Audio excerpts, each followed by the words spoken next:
Hey everybody, Jeff Colson, Junior Hockey Advisor Live. It's Wednesday night. It's time to talk some hockey. Let me get Bloomer on here. I'm sure he's laughing with me fumbling all over the place tonight. What's up, Bloom? Hello, Jeff. How we doing? Mike Bloom in the Chicago area. I'm doing fine. It was hectic though. I've literally been working on this broadcast since 11 o'clock this morning and got a lot of fantastic things done. We're going to have a great broadcast live stream tonight. We've got a special guest coming on a little bit later via an interview I just got done recording a little bit ago. And if all goes well, we'll have Ed Polumbo from Elite Prospects on. Ed's going to be talking about the premium service. He's going to be talking about the verified process on Elite Prospects that, he gave me some other thoughts on it that I hadn't thought about at all. And then he's going to be talking about their showcase and what's upcoming with their showcase. I'm really excited to hear all this again and actually be able to listen to it versus having to be worried about my notes and writing what he's saying and making sure the microphones are on, things like that. So sit back, relax. We're going to be talking hockey. Junior Hockey Advisor, what we do here is we're an unbiased resource for parents, players, coaches. We take different topics dealing with moving up the ladder from 15 to 16, 16 to 18, 18 to prep. Maybe you're in the high school range. You're going from high school to juniors, all leading into the juniors and juniors from college. We talk about all of it, and we try to help you learn the paths, learn the ins and outs, and make this whole process easier for you. Hopefully we're doing a good job of it. Hey, you can always jump on and give us a text and talk to us. All you have to do is write down in the chat area on this and send us a chat over. Tell us where you're at, where you're watching, ask a question, and we're here to help and try to make things as simple as possible for you. So were you at the rink tonight, Mike? I know you were at the rink all day today. You were on the ice a lot, but did you have a practice tonight too? No, we have a little bit of a break when it comes to practices and our programming because our regular season is over. Playoffs are done. Now we're in that in-between phase before spring. But the hockey academy that I still work for, we're on the ice because they'll go until May, just like a normal school year. So still grinding away on that. So on the academy ice, how many hours are you on the ice a day? Just for that, it's 1 hour just for that academy. So they do their off ice first, then they do their on ice, then they go back to the schooling portion of it. Yeah, when I think I told you when I owned the academy in Rochester, what we'd go on the ice for an hour a day, sometimes an hour and 15. And when we first got in the business, the first year we were gung ho. We were out there 5 days a week, and then all of a sudden, probably 3/4 of the way through, kids are sick in the morning and they're, ouch, my legs hurt, and it's like we had no idea what we were doing as far as periodization and trying to do it the right way. And as somebody that was in her 40s at the time, it just killed my body because I was on the ice with the academy. Then I was teaching 2 hours of private lessons every day. Then I was going on the ice with 2 or 3 teams every day. And by the time the day was over, I couldn't move. My legs were done. So I don't envy you on what you do. I'm very happy and it makes me extremely proud to know somebody that's still fighting the fight like you're doing. That's good, but not me. Well, so I'm starting that process of my body falling apart. So I'm at the early stages of my 40s. So I'm not too far behind where you're at. Look what you're going to look like in a few years. This is it, man. I noticed that you have my name tag today. So I know you always wanted to be me. I'm just excited that you're finally jumping right into it. Yeah, I don't know how to fix that. not while we're live, so I'm going to let it go. So anyway, we're going to, like I said, we've got Ed Polumbo. Folks, I have to apologize on everything I published today. I spelled Ed's name wrong, and immediately I got a text from him tonight, and he was very gracious, but he said Polumbo was spelled with an A. Now, I could say right off the bat, who spells Polumbo with an A? But I'm not going there because I'm trying to build a new friendship there. I don't think he's ready for that humor. Maybe he is, but so we'll fix Ed's name on all the things I put it on earlier today as I got ready to publish this and broadcast this. So anyway, hey, look at this. You're gonna like this, Mike. Nice. Our buddy Frank. It's always good to hear from Frank. He sure is. Now he's already stirring it up. Hasn't been on a while. He's Frank, a good guy. Frank, He knows who the real one is. Yeah, you know who the real one is. Real what? We don't know, but okay. So anyway, Lakeland, Florida's checking in too. We got people popping in now. It's nice to see.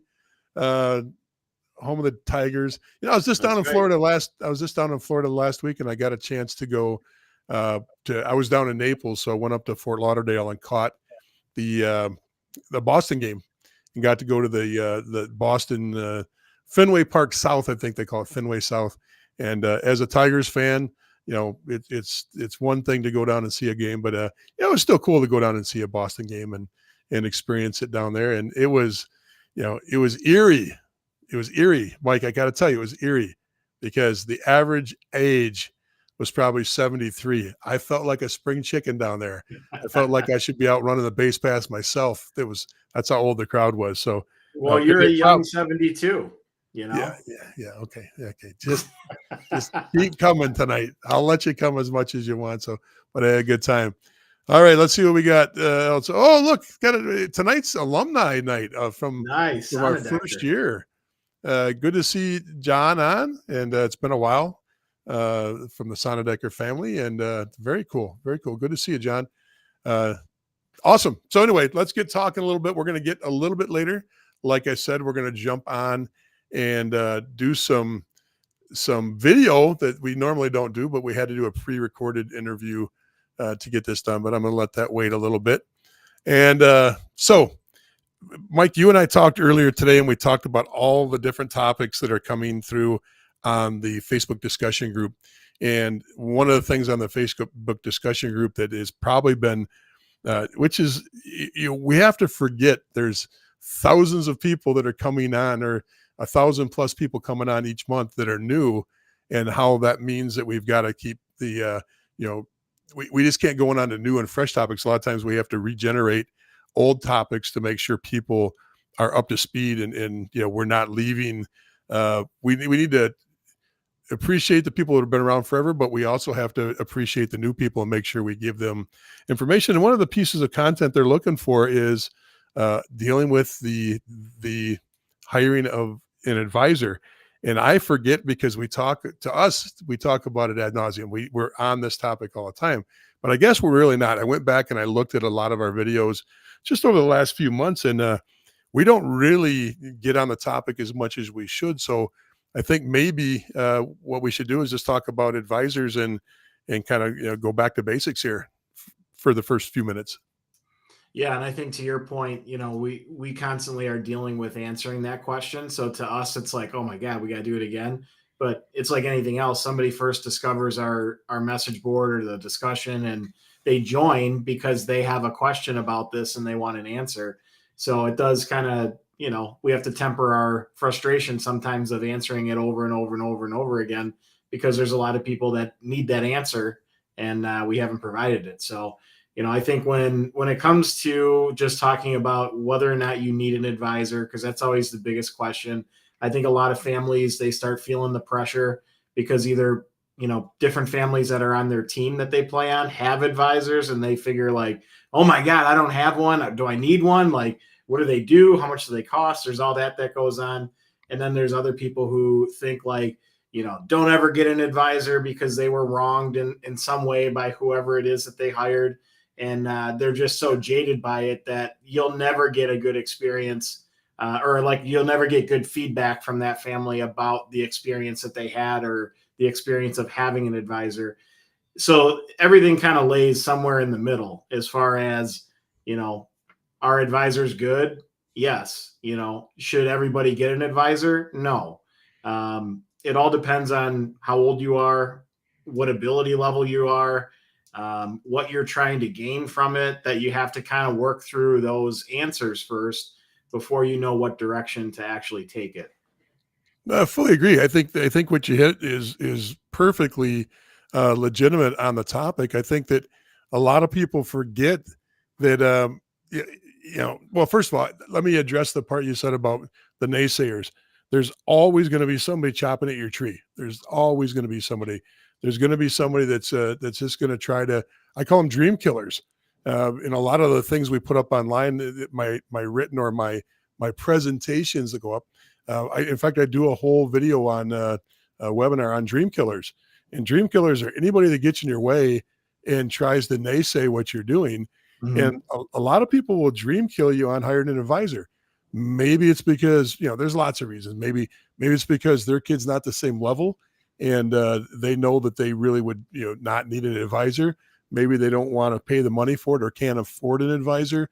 There's a lot of reason why people are dream killers, but they exist. They're out there. And you got to kind of sway past that. But as far as an advisor themselves, we put a lot of literature and a lot of video and a lot of time into explaining the advisor process. We've got videos on YouTube on the advisor. If you go to juniorhockeyadvisor.com, I believe there's a free, if it's not free, DM me, email me. We've got some free information up there that can help you with the process too. You're right, Mike. Not everybody needs an advisor. Not even really good players. I mean, I know several people that are at the elite level. I'm talking about. I've known players that are in the national development program that didn't use advisors. Right. Not until they needed an agent is when they finally came around. Then there's people that are on the lower end that don't use advisors because they do things like this. They collect information, they get it from as many sources as they can, and they go out and they do the elbow work that they grind as much as they can. The elbow work. I don't even know what I'm trying to say there. It's putting some elbow grease into it is what I was trying to say. Mixed metaphors all over the place. But that is one of the things that are key is, an advisor sometimes means, I need to have somebody help me with this on the workload. An advisor sometimes means I need to open doors that I can't open myself. So you really have to have a plan on how much work you can put into this. And, do you need assistance opening doors? Some people would say everybody needs assistance opening doors, but that's not necessarily true. If you have a coach, if you have a private instructor, somebody giving you lessons, if you've got prior coaches, if you got a spring league team, you got all these other people that may have connections that you can latch onto and they can open doors for you. A lot of times it's just asking, but that goes back to the question of how much do you want to work on this? How much effort do you want to put into this? So that's the way I'm seeing it right now. Mike, what do you have to add to that? Well, I just think everybody needs to have realistic expectations also of what they're going to try to get from that advisor because, some people, we always get a lot of feedback from people that get frustrated where maybe they're kind of going to a bunch of different null camps and, they're jaded by the null camps because they're not latching on to any of those teams or they're not really getting, good traction from those different events. That's not because the events are poor necessarily. It's not because, they don't have an advisor working on their behalf to like get them in the door, or, to talk to the teams about them. If you are at those events and you don't have necessarily the talent to make that level, you're not really going to get a lot of interaction, whether you have an advisor or not. It's just, there's a standard of ability that needs to be there in order to be there. So the next step would be, are you willing to look at the other options, whether it's NCDC or it's USPHL Premier or it's, NA3 or it's the different Canadian leagues. If you get to that point and you're like, well, holy cow, when I'm trying to navigate this tier 3, and I'm looking at Canadian leagues and I'm looking at US leagues and everything, you might need an advisor to help that process from that point. But if you're looking at, I need an advisor so I can get into the North American League, but you're not at that ability, there's nothing they can do anyway. And then you're going to be upset with your advisor if you had one who couldn't land you a spot on that team. And it has nothing to do with your advisor. It's you have the wrong set of expectations and ability level for where you want to go. Yeah, and that's and what your point with the other leagues. If you're not quite at the null level yet, or BCHL null, USHL, if you're not quite at that level, and you're going to play tier 3 junior hockey, and you know what league you want, if you're a player that's just a little bit below the NAHL level, you might not need an advisor for that either, because, Right. reaching out to tier 3 teams, they usually reach back fairly quickly. I know very few teams that say, hey, nope, we're good. That doesn't happen. It doesn't happen at tier 3 very often. Usually you'll hear that at higher level junior teams, where they actually have a process to fill their teams much earlier in the year, and they're usually done July, August, on kind of formatting that final 25, 26, 27 kids, and then they'll trim down a little bit from that. So let's see what John has to say on this. John says, good advisor with connections help you find your kid needing to move teams during the season for whatever reason, especially ones that understand where the players will fit and grow the most. That is such a great statement. And John, you're spot on with that. Mike, you had anything to say on that one? I mean, I think that was one angle that we hadn't touched on, but he said it perfectly. Like, when you're within the current year, and maybe you're unhappy or you're not in the best situation from a playing standpoint, your advisor can work on your behalf to try to find a better spot for you, and that can come in very handy. Well, this is what came in next, so I'm assuming that they're 100% in agreement with everything I said, but most likely it's for John Sonnedecker's comment that was just made. The the other side of this is John hit on it, but on a different perspective on the advisor. John's point was, hey, mid-season move, but you can almost categorize that as a specialist. In other words, somebody that knows what to do with a player at your level. Advisors for the most part have their own niche. They have their own area, their niche, their own area that they fit into, their specialty, their special sauce. Some of them are guys that just really know the prep market and really can help you get into prep. And then from prep, because they know where prep players go, they're really good at processing players from prep out.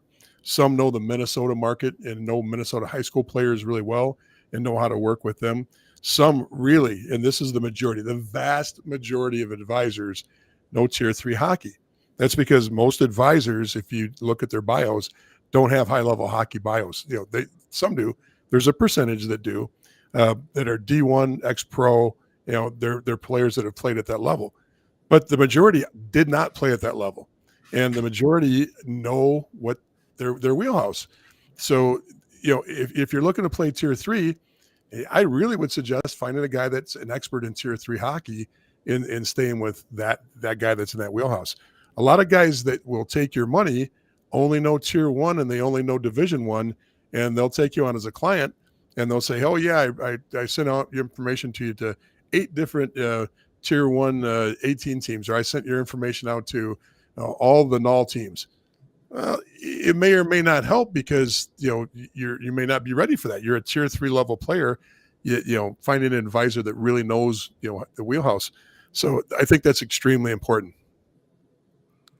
Yeah, and I think you have to you kind of have to push them to work on your behalf as well, because in some cases, if you're quiet, and you don't really reach out, they'll just throw you in with like the masses, where some of these people have hundreds of people that they represent. So, they'll try to get all 35 or, all 50 kids into a null camp, or, they just kind of lump everybody together with their connections to try to get their clientele opportunities. Whereas if you have one, advisor that might only carry 10 to 15 people, for the most part, they're like working for you specifically on trying to get you to different places. So when you're kind of reviewing, which advisors you'd want to go with, that's an important question to ask, is just how many clients do you have?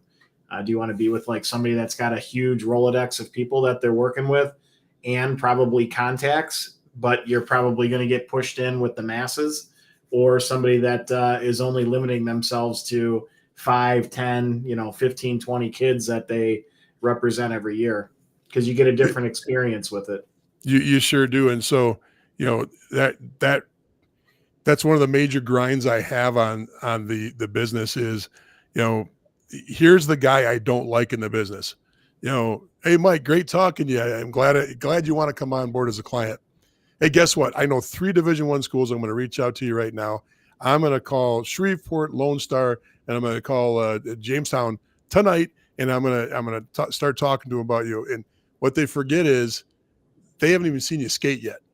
They haven't even Right. seen you, and there are people complaining about that guy all the time to me that has all the answers, knows exactly what kind of school you want to, but he's 10 minutes into the conversation with you. And if you get a guy like that on the phone as an advisor or a prospective, because I hope everybody out there, I hope you're spending time actually talking to more than one advisor. If an advisor reaches out to you, that's great, but it doesn't mean they're the only advisor in the book.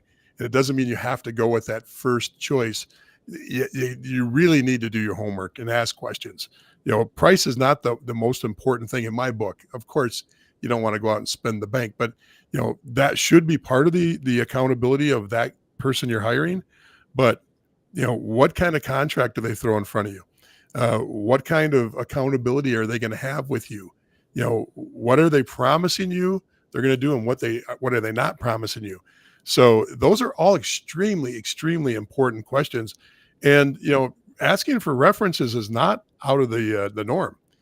Asking to talk to, hey, I literally recommend when people do the 1 hour consulting with me, when they talk to me, I tell them, look, don't be afraid to say, hey, can you pull up on your phone the most recent Division I college coach you talked to? You'll really find out a lot about the guy right there. Because if he flips around and goes, which one of the 14 I talked to today do you want to see? Not that you want to get the phone numbers. You just want proof that he's actually doing something, towards it. Oh, I haven't talked to any this week, but last week I talked to 20. That's the guy you want, that guy that's actually got an active roster of people he's talking to. Hey, do you have 4 or 5 of your customers I can talk to? What do you think your worst experience with one of your customers in the last 3 or 4 years, what would they say about you? It's like you're almost interviewing for a job. Well, you are. You're hiring somebody. You are now the HR person in your hockey world. You're the HR director hiring somebody new to your hockey community. So it's extremely important to slow down and take some time on that. Mike, start talking because I got to catch up here, getting ready for. Hey, if you're just before Mike comes back on board, if you're just tuning in and you want the elite prospects, Ed Polumbo with an A. Okay, he's coming up. We're going to go to that in a little bit. We are not killing time. We're just making sure that we get some of the other stuff off the board. So don't think we're tap dancing in our typical way. We actually have this ready to go. So we'll get to Ed in a little bit. But Mike, finish off that thought process. Yeah, I mean, I think when it comes to advisors, like you said, you got to interview them. But then once you finally hire them, you have to make sure that they're working on your behalf. And that's the big thing, because if you just sit back and think that they are, unless they're reaching back out to you with all the different things that they're working at, you got to kind of give them some parameters to work with. If let's say you're trying to get exposure for the USHL, and that's kind of your ability. And again, you're at the right expectation. You know that that's kind of where you're at from an ability standpoint. You're realistic. Talking about different programs, and maybe you've had some connections with them just on your own. We'll have your advisor reach out to them and still see, like, where are you in their process? Where are you as a prospect for them? If they've moved on to other players, you need to know that information, and your advisor couldn't get that. Right. Yeah, So especially in that league, because what we talk, we're heavily laden in this discussion around the NAHL. And why? Well, because of the tier 1 and tier 2 levels, there's 32 teams there. So we spend a lot of time. We're a little bit biased, not so much towards our team, but because we spend a lot of time in the null world, since Mike and I both work in the null world. But it's a whole different animal on how you get into the USHL. You can't call up and say, hey, coach, what do you think? Can I come out for a tryout? Yeah, that might happen. They might get you into the main camp, but really they're drafting, and they all work on a one tender, and everything else is a drafted player, where the null works on, up to a dozen tenders. And then the draft comes in, and then also free agents come in a lot more into the mix. The USHL has a very little window for that free agent player. And that's where your advisor has to come in. He might know a team that is already, had their draft happen. Nothing came to fruition like they thought. And so they're actually looking for some free agents or looking for some players, and maybe there's a way to get on the ice and skate there. But that's that. An advisor needs to know the USHL. If they don't understand it, they don't have connections with all those teams. You can hire all the advisors you want. If they don't have 3/4 of the GMs and coaches on their phone ready to be dialed, you're not getting anything out of that process. That's just not going to help you whatsoever. Yeah. And just to finish my point of where I was going with that Oh, I didn't know you were still talking. Sorry. Well, I was trying to get somewhere, but typical Jeff Colson jumps right in there. But maybe it's because you circled the freaking field 3 times before you tried to land. Okay. That's a I don't think reference. that's the case, but I'll let you think it. But yeah, going back to it is if you had some interest from USHL teams and in your mind you think like this is a legitimate chance, but your advisor finds out that they've kind of soured or there's more players above that list. Now's time to also start focusing in on maybe the NA or the BC League or other leagues. So if you aren't drafted, or maybe you're drafted but really late, it's not a total shock, and you've already started the process of, if this doesn't happen, I'm going to consider these other options. Right. Those that go into it thinking like, I've talked to these USHL teams, I know I'm going to get drafted, they really like me, and nothing happens. And then you're like, well, now what? I didn't get drafted, and it's the off season. Now I'm trying to figure out, okay, what do I do now? So having an advisor that's kind of doing that legwork for you is very helpful, but it also helps level set, where you're at. If you're in the USHL conversation and it looks good, that's awesome. If you're not sure and your advisor's not getting a good vibe from it, he's going to help you kind of work through plan B, plan C, so on and so forth. And that is when it comes, really handy to have these guys. So we're going to take one other question off the board from a hockey. Well, first of all, I want to get back to this comment that I just posted a second ago. It says, our advisor always told us he'll open the doors, but it's always up to my son to perform at those tryouts. Spot on. An advisor is not a guarantee you're going to play D1. An advisor is not a guarantee you're going to play in a top level junior program. An advisor's there to open the doors that you can't get to and to kind of guide you in the right direction. So, and advisors wear different hats. Some, it's a very nurturing role. Some, it's a very matter of fact, hey, you're not going to play there, but here's the opportunities over here, here, and here. It really depends on what you look like. Some advisors, some of the better advisors I know, it's a full service process.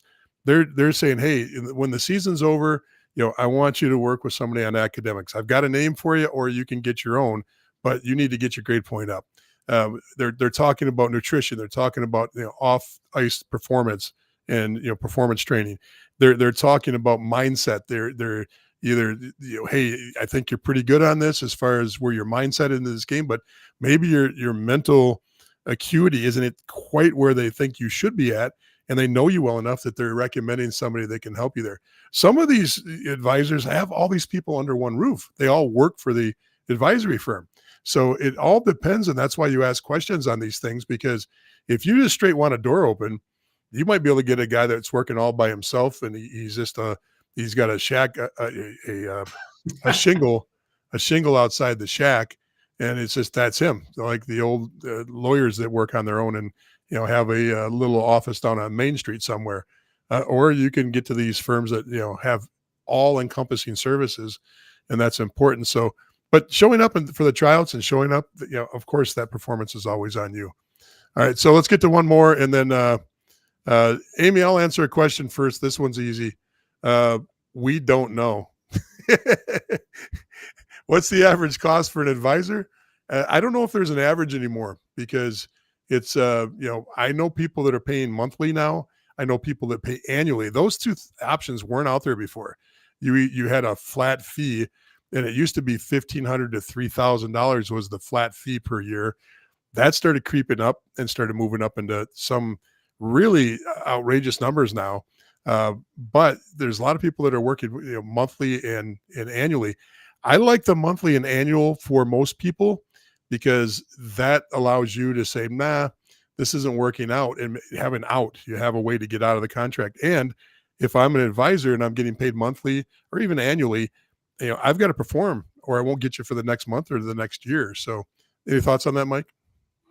Yeah, if I was stuck to a number, I would say 3,500 to $5,000 is what it seems like it's been from what I've heard lately. Yeah, and that's if you're doing a just a one-stop indefinite contract. Yeah, like a flat fee. Yeah. So I would agree with that. I've heard of people, paying monthly now, $150 Yeah. a month. I've heard of people paying annually now, and that number is usually running 1,000 and up, if you're doing it that way. But there's different ways of doing it. I think that's great that there's more options on that.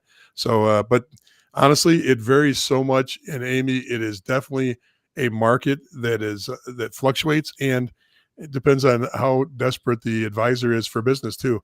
But if the advisor drops his price by half, that might also tell you something too. If you ask for a deal and he's willing to go that far down, consider that too. It's not saying he's bad, but it's most likely it's because he's bad. Last question, then we'll get on to our elite prospects discussion. What are your thoughts on playing second year of AAA 18s or going juniors? Loves his team, and the coach should be here's the more. The team should be a top 40 tier 1 AAA team next year. Mike, jump on that one. Well, I think it depends on what level of junior it would be. If it's like the USHL, the NA, or the BC, something like that, that's a consideration of getting to junior hockey sooner because it gives you more time to climb that ladder. If we're talking about tier 3 or tier 2.5, maybe that extra year of AAA is going to help you continue to develop, show well. Again, if it's a top 40 team, you got a chance to go to nationals and things like that. That may be an easier way for you to get into the NA or to, a higher level junior. So my answer would be is what is the level of junior that you're looking to do? If it's tier 3, I would maximize your time at U18 AAA before jumping over to play tier 3 juniors. Not a bad answer. Not a bad answer. I don't have much to add to that. I'm a big proponent of playing out your 18s unless you have an excellent opportunity where all those check boxes that Mike just talked about are clicked. You play for a good top 40 18 team. It's going to put you at the right showcases. It's going to put you in a good spot. And how I see the world. If you've been around our discussion group, you've been around our videos. I firmly believe you need to be in the best league, on the best team in the best league that you possibly can play at, and then be one of the better players on one of the best teams you can play at in the best league. That's how you get seen. And you don't get seen if you're on the last place team for the most part. So there's always the anomaly, but this is a democratic society. We always play to the masses. And if you're trying to move up the ladder, go with the statistics. That's the way I see the world. So the other point there too that I forgot to mention is what year in high school is he? Is he already graduating and then he's in like that gap year and he's going back to play U18 AAA? Then maybe jumping to juniors is the better option. If he's still in high school, and again, we're not talking about tier 1 or tier 2 juniors, I would say 100% return and play midget hockey at the AAA level. I disagree. Put the kid to work. All right. He can work 8 a.m. till 5 and then go play U18s if he's in that gap year. Make him earn some money. Have him start paying you back for all those years that you went without Christmas gifts, all those years you went without an Easter egg for yourself. Okay. Not getting a birthday present for your wife so you could pay for hockey. Make the kid work for that year. That's what I say. That was only you not getting your wife a birthday present. Everybody else was smarter than that. Oh, 2 kids in travel hockey. I can't, there was a family when I was growing up, the Cordy family. And this no joke, Joe Biden. This is one of those families 2 blocks away from us.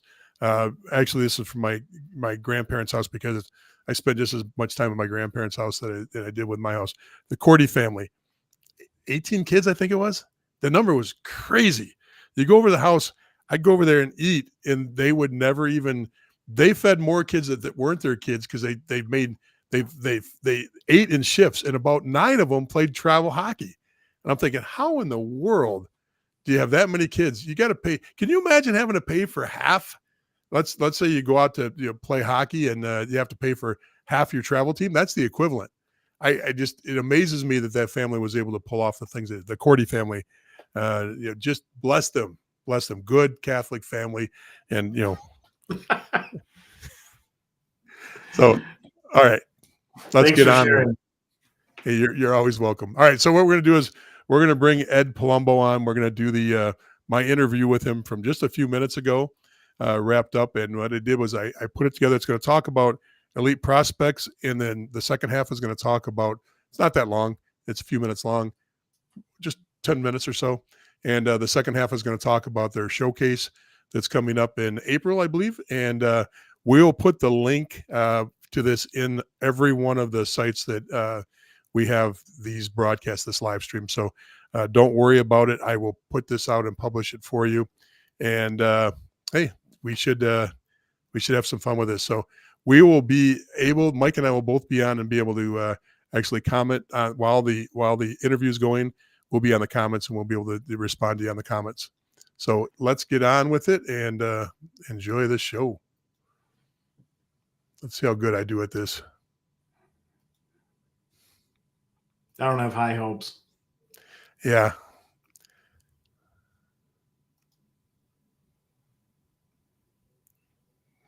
Ed, how you doing? Good to see you. Thanks, Jeff. Thanks for having me. Ed, tell me a little bit about your past. Yeah, so my career is a little bit different than most would think. I never played at a high level. I always knew I just wanted to work in sports. I went to Temple University in Philadelphia for sports management. I took a certification course in scouting with sports management worldwide, run by the current Peterborough Pete's GM, and I believe recently promoted to president, Mike Oak. Who is still leading the sports management worldwide class and certification course. And I was able to use that time to network and learn more about scouting. And once I got my certification, I was hired pretty quickly to work for some teams in the NA3HL. The team that I worked for the longest amount of time as a scout was the Sugar Land Imperials down in Houston, Texas, but they were associated with the Corpus Christi Ice Rays. I think in the 2.5 or 3 years I was with Sugar Land / Corpus Christi, about 28 to 30 kids were sent down to their camps, and about 11 or 12 over that time made one of the two teams. I left the scouting for a little while. The video analysis company Instat was actually hiring in Philadelphia, opening their first office here. And I took a job and I reconnected with a lot of the people, a lot of the scouts and some of the GMs and coaches that I had met a few years earlier when I was scouting. And it led to me leading the charge in North America, along with a couple of other guys on our staff who really built Instat up from having, like, I think 11 NCAA clients in North America and maybe 10 or so NHL clients to having basically every important team and organization in North America. It was a fun time. And then Elite Prospects came calling and said they were opening up a sales department and wanted to get into live events. So I decided to make the jump over. For those that don't know, Instat did take over the market for a good run. It became the de facto tool, and it became a game changer. What Instat was doing at the time was revolutionary. But we're here to talk EP. What are your thoughts, and what do you use to try to help people align to get to where they want to go? Or is that even EP's even part of what EP looks at it themselves as being able to do? Well, so the premium subscription is important for us as a company, but also for parents and players. I think a lot of people, what Elite Prospects a few years ago, people used to see it as a fan site and just a site to look up players in the NHL, maybe some junior leagues. But now, ever since we started adding youth hockey players to the database, we started to realize there's a market here for servicing those age groups, the 13, 14, 15-year-old kids looking to get to the next level. And we launched a few years ago a feature, sort of a premium service called EP Verified. So you would get premium And then if you verify yourself and are able to prove that you're the person who is, basically you can claim your profile. And by claiming your profile, you can do stuff such as add your contact information, your social media accounts, add further images to your account. You can add video highlights, fitness testing results, education information. And before we go down that road completely, let's go back to just the premium and maybe explain the difference between the regular free version and what premium. We think as a recruiting piece, getting the kids to verify themselves at any age under 18 is important, because some of the 18-year-olds might be looking at club colleges. They might be looking at opportunities elsewhere, maybe even lower level junior leagues, and they may need their online profile to help them out with that. Elite Prospects, our recent motto is we want to be the gateway to hockey, and by launching a product like Verified a few years ago and building it out to what we're attempting to build it out to be, should back up that motto as the gateway to hockey. We want players to use EP every day if possible. We do rely on a wide variety of volunteers from all over the world to collect score sheets, to just provide data from different websites. We want to make sure that the stats we have are correct. And sometimes if they aren't correct, it's not really, I won't say it's not our fault, but sometimes it's because another source was incorrect. People try to send us videos of assists that should have been credited, and we have to respond and say, hey, you have to have your coach email us, or you have to have the correction made. Got a great humor, because you guys have posted on your social media some of these loons over the years. And, when I say that, I mean, some parents go to some drastic measures. There was a piece that you guys posted about somebody actually built a website and or a face of a website so they could send you, what it looked like an official page that had these stats on there, that it was all made up. It was not real. And I thought that was fantastic, because, you actually pull it out and show people what, craziness happens. And that's exactly why you have to be very careful with these stats. Well, you gotta appreciate the passion that some people have for the game. The online profile helps. Being able to enhance your profile and even add stuff like video highlights from YouTube or any other source, that would be something that is valued and something that scouts will actually take a look at. There are other ways to promote yourself too, and if the world is going towards the online community and the importance of an online database or presence of some sort, then one example I have is a recent example. A verified player who played in our EP Cup Series events 2 years ago as an 18U goalie, verified his profile. I think he only had 2 or 3 video highlights up there, a goalie. And an AJHL team reached out to him and invited him to a camp of theirs with 8 other goalies, and he was basically competing for one of their 2 spots on the roster. And he was surprised himself. So was his mom, and he made it up there and made the team.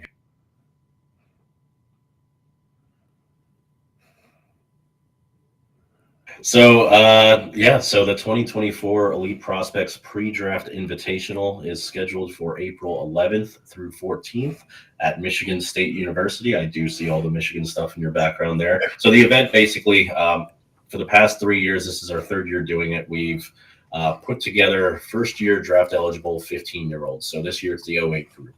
We want to showcase them, give them one last chance to play on a live stream in front of scouts. We had fitness testing. We still have fitness testing. We have a skills competition. We have visual assessment by Visual Edge, a company called Visual Edge, a vision training assessment, and athletics, a company based in the Czech Republic who is opening offices in North America very soon, does our fitness testing. And this year, the skills competition for the first time will be sponsored and run by a company called Bolt Sports. We currently have 13 NCAA D1 commitments out of the 42 players who who participated in it. There were 17 USHL draft picks, and I believe a few more were selected in the Phase 2 draft last year. So I think we're up to 20 or 21 total USHL draft picks. A few playing in the USHL, I believe 6 or 7 CHL picks, and one player is currently playing in the CHL as well. So we're happy with the quality of the players that we get. This year, we expanded it to 80 players. So instead of a 2-team, 3-game showcase, we are now doing a 4-team round robin, where each team plays 3 games. You get an Elite Prospects jersey, you get socks, you get that fitness testing that I mentioned, visual skills testing, and there'll be some guest speakers, at least 1 or 2 guest speakers as well, coming to our event. So it's a fun event. We had a lot of fun. We've heard nothing but great feedback about it from everyone who's attended. Unless they're lying to me during the surveys afterwards, no one's had a bad thing to say about the event. So it's a great event. We have a lot of fun with it, and we have coaches coming who have experience coaching AAA, coaching 15-0, 16U level. Last year we had Rob Schremp, Carlos Zernis, some guys who've Spiros Anastas, guys who have international coaching experience. This year is the first year we're opening it up to a Canadian team as well. We will have a Prospects Canada team as well. So that's incredible. It'll be fun. Yeah.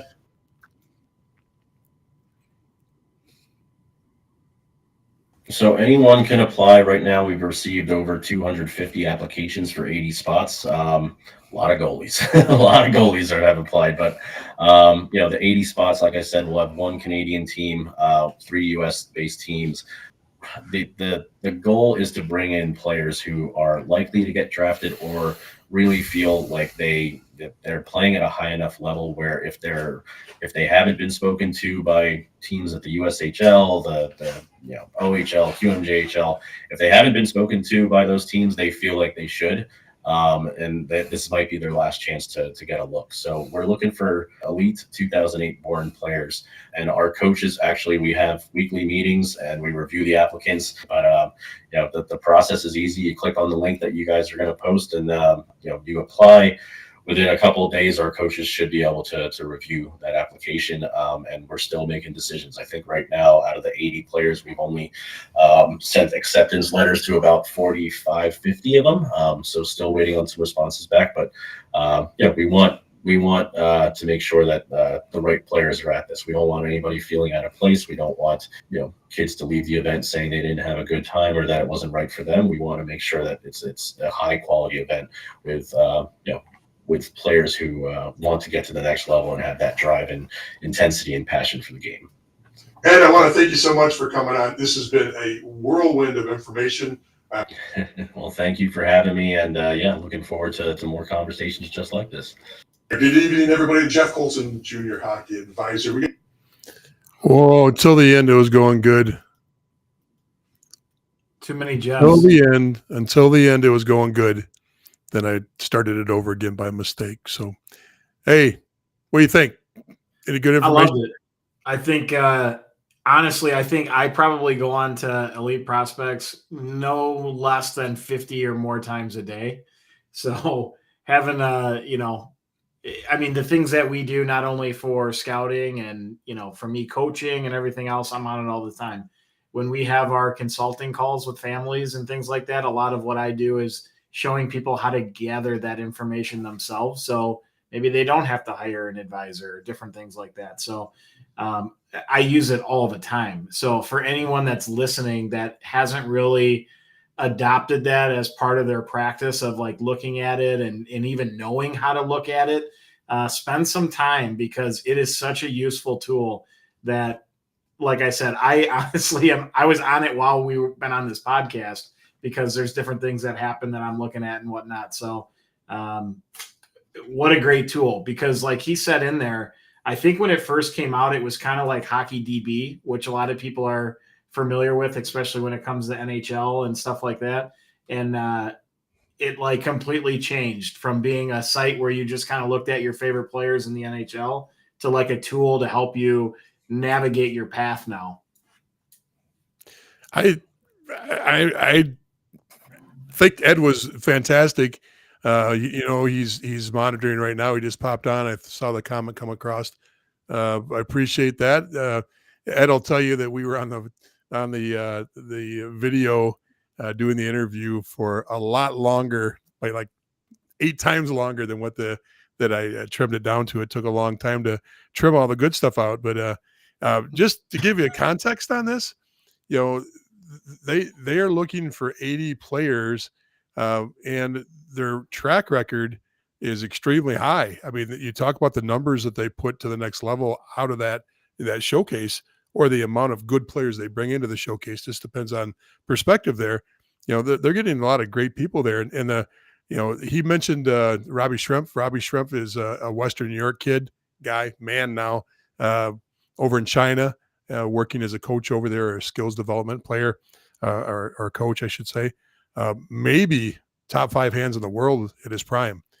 Just unbelievable. He was doing the Michigan goal before anybody knew what the Michigan goal was. He was, you know, at that level very early on. And then he talked about Anastas, that used to be the Division I head coach at Michigan State.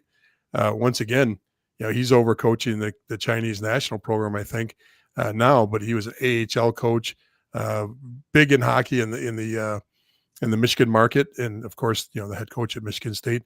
Before that, he was actually when University of Michigan Dearborn had a Division I team, he was the head coach there too. So probably one of the few people in the world that can say they coached at if I don't even know if there's anybody that's ever coached at Michigan and Michigan State in their lifetime.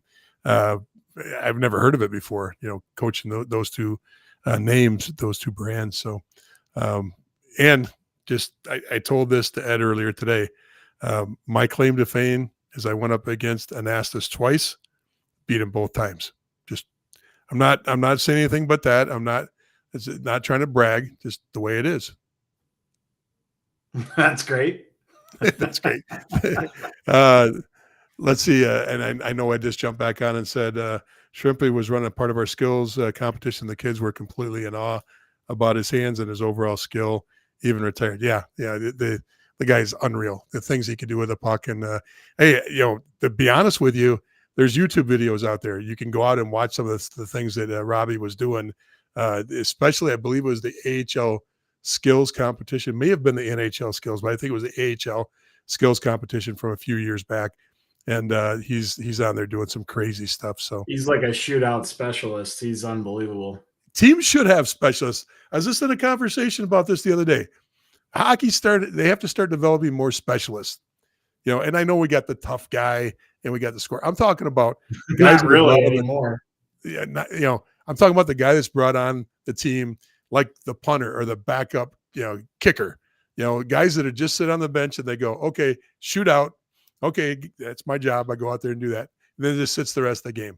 I think we need more players like that, because every other sport has that guy that makes millions of dollars a year, and he's a backup catcher for the Tigers.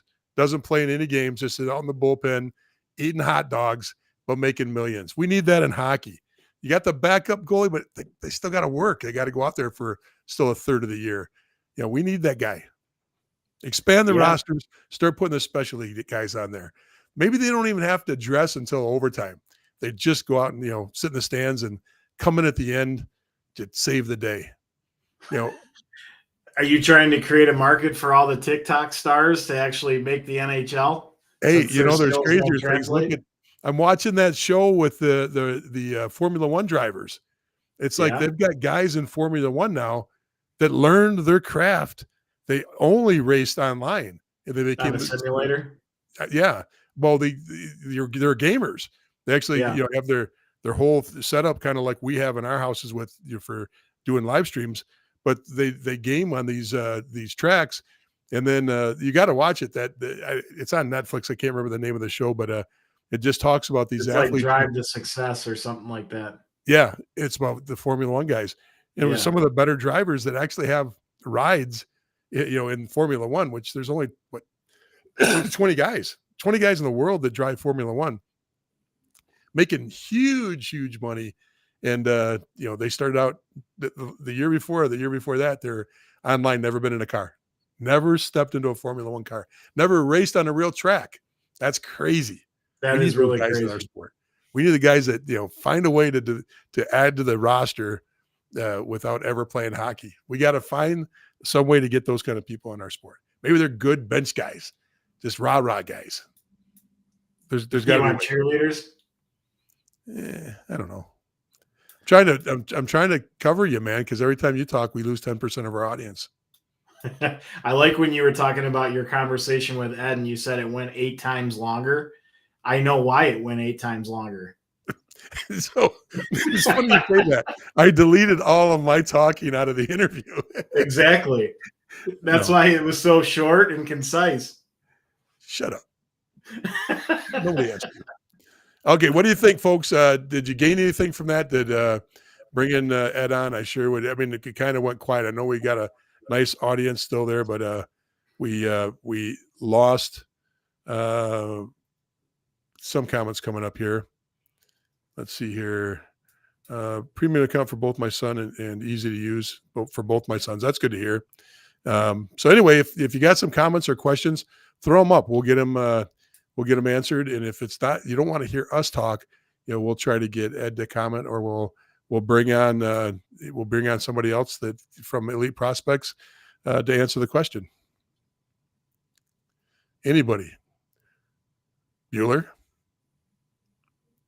Anybody? Mike, you could talk too, Frank says he loved it. Thank you, Frank. I'm looking at the size of the audience. I'm going, did everybody forget how to type? Did everybody fall asleep? I don't know.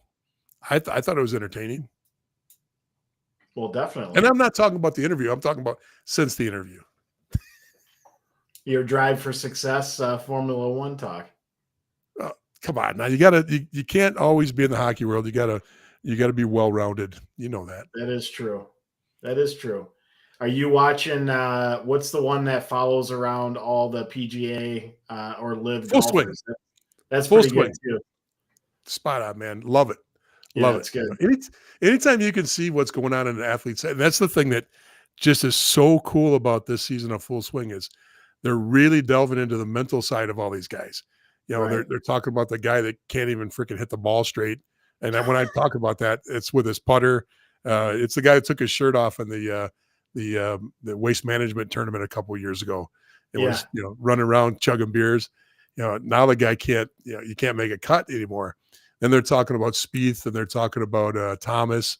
And, they just did a really good job. They went through Rory. They're going through all their mental side. And that was the cool thing about the season is just seeing how they prepare, their ups and downs, how they got ready for the Ryder Cup. I am fascinated by that show just because you get to see inside the minds of guys that are in the top 20, top 30 in the world for their craft. And to me, that's crazy to get that insight. Still struggling. They're the best in the world and they still struggle and go through, confidence issues and all that other stuff. It's all those behind the scenes type shows with anything is really cool to see. Great. Thanks for the information, Dave. My son talked to a couple teams, GMs, and they noted they saw his stats and videos on EP. That's awesome. And that's the kind of feedback that will keep people from EP wanting to come on the show, knowing that we have people that are actually part of the process. And hopefully those of you that are not using EP jump on board and we spike their sales and they go, holy smokes, we got to give Jeff a Mercedes for all the things he's doing to grow our company. I don't want a Mercedes. I really don't. What do you want? This is your choice. Go ahead. It's the same thing I say to my kids at Christmas. I don't need anything. I got everything I need. I get to come on with you once a week. What else can I ask for? I get that. I do get that. It's like a therapy session for us both. Yes, it is. All right, we're gonna call it quits for the night, but it's Ed's coming on one more time. Says it's important to make sure that your teams are getting your players' stats updated regularly. Can't say anything more than that. But remember, going to EP is not the way to get your stats done. You got to make sure you talk to your coach, your team manager, if you've got connections to your league or your organization. And maybe it takes, they're looking for a volunteer. So always be careful what you wish for. because I've been put in that spot before. I was coaching 2 teams at a time. I'm running 2 junior hockey teams at a time, and my littlest daughter, their stats. My littlest daughter, she was 12 at the time. Their stats weren't getting posted, and I worked through EP first, and EP said, "No, no, no, go to your coach." I said, "I am one of the coaches."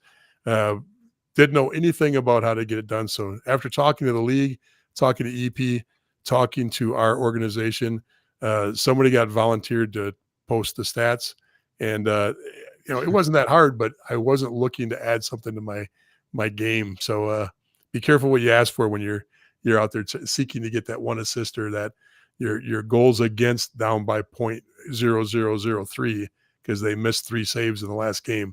Just be careful. And I think I think everyone can see from the parent side or the player side when your stats are either not updated or aren't even listed, how frustrating that can be.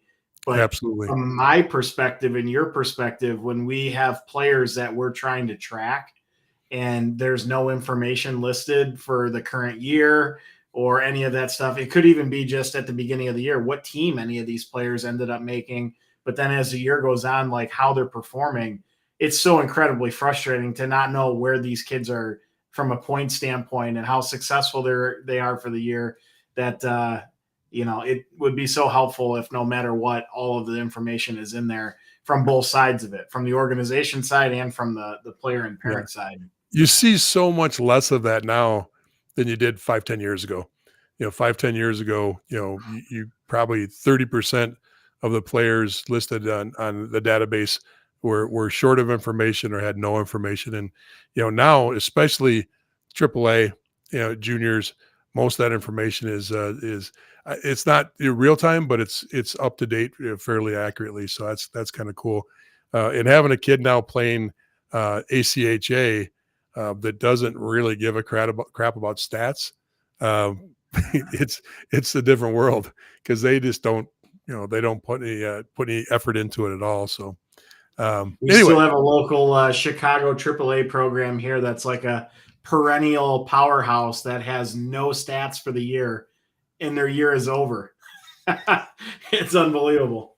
I won't have you call them out, but I don't know if it's their fault, but they also don't play in the HPHL anymore. So I'm sure from a league perspective, there's nothing to add. So it's independent, and they probably don't have anyone that is putting it in. But from our perspective, it's hard to know where all these kids are from a point standpoint.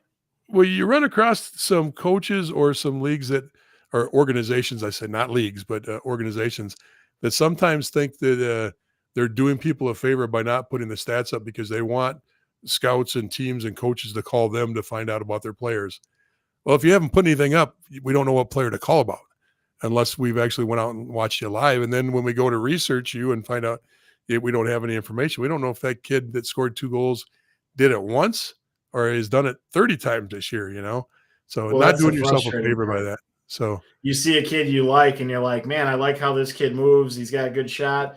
And you look at him and you're like, he's played 25 games and he's got 3 points. It's like, oh, maybe he just had a really good game. You can't gauge that. Well, listen, that is by no means any kind of knock on Ed and his organization, Elite Prospects. Ed just threw up there. It takes a village, yourself out there. Like I said, if you're having these problems, a lot of times the way to handle the problem is to get involved and help because like Ed mentioned, globally, that means all the leagues worldwide that they deal with, they have people in the field that stat and monitor and update for them. And that's the only way something like this can work. You've got to have people that are willing to reach out. So if you don't get if your team isn't supplying the right information and you get involved, maybe you find out that the league that you're involved in needs somebody to what is it called when you aggregate all the information, put it all together, collate it. I don't know, something like that. That MBA didn't pay off for me much. I can tell you that. I don't have the right business nomenclature that I should have. Oh, well, you just redeemed yourself with that little phrase you used there. I don't know what it means, but I know sounded great. Good job. All right, we'll have Ed with the last word there. I appreciate it. Once again, Ed with an A in the last name. I'll fix that. I so much apologize for that. Folks that are still out there, thank you so much for being on. We appreciate everybody and taking some time to come on and watch us. I know it was a little unorthodox on how we went about it tonight, but Mike, thank you so much for coming on. I know you've had a long day too, and I think we got this done in just about an hour, and that's pretty good for us. Perfect. All right, good night, everybody. We'll see you next week. Take care.